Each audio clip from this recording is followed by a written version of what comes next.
You're about to play an unfinished level from The Last of Us Part 2.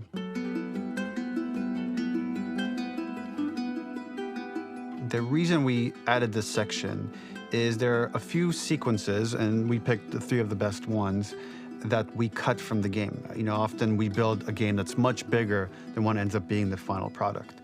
They were months away from being finished, but we wanted to give you an insight of what it's like when we built a game, because often we have this whole thing constructed and it doesn't have final art or audio or dialogue.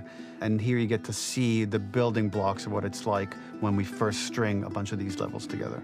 This is the intro to the first deleted level, and this one is the roughest of the 3. We wanted to show more of how Jackson operates. So this is the festival where Ellie ultimately kisses Dina. This sequence would have come very late in the game as a flashback sequence while you're in the farm with Dina. And we wanted to show what is the rest of Jackson doing, and wanted to put on the stick, make it interactive. So you could see when you're outside, there are all these almost like carnival games that you can play. You could mix drinks, you could play with these kids that are playing a sort of clicker Marco Polo, sit down and listen to conversations. And all the different interactions were first or second pass, very, very early passes. The building blocks are there, but nothing is final. And ultimately, while we were very excited by this sequence, it's pretty fun and lighthearted. It just slowed things too much as we're barreling towards the end of the story at this point. So again, reminder, rough, missing audio, missing animation, missing gameplay tweaks, missing dialogue, but pretty representative of what it would have been. So enjoy.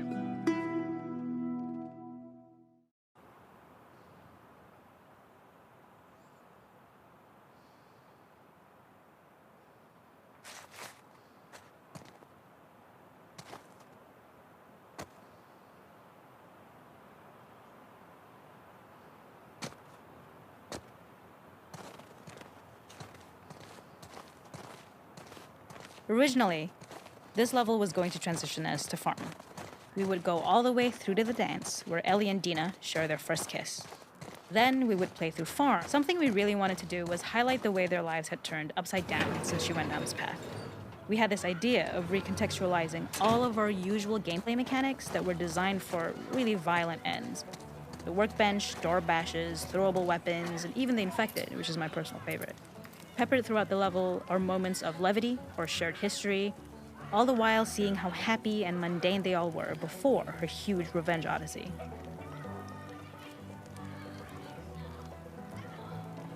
We use our workbench a lot to make a lot of things that kill and maim and hurt people.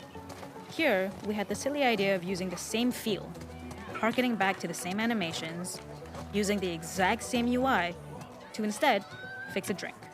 Like the workbench, you could pick your base, and then you could add something to it. And at the time, we had some different reactions from Ellie based on how strong you chose to make the drink.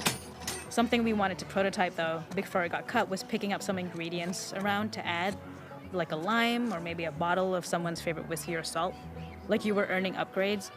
We also toyed with having Ellie carry around the drink you made and occasionally sip it, psyching herself up to go talk to Dina inside because she's nervous.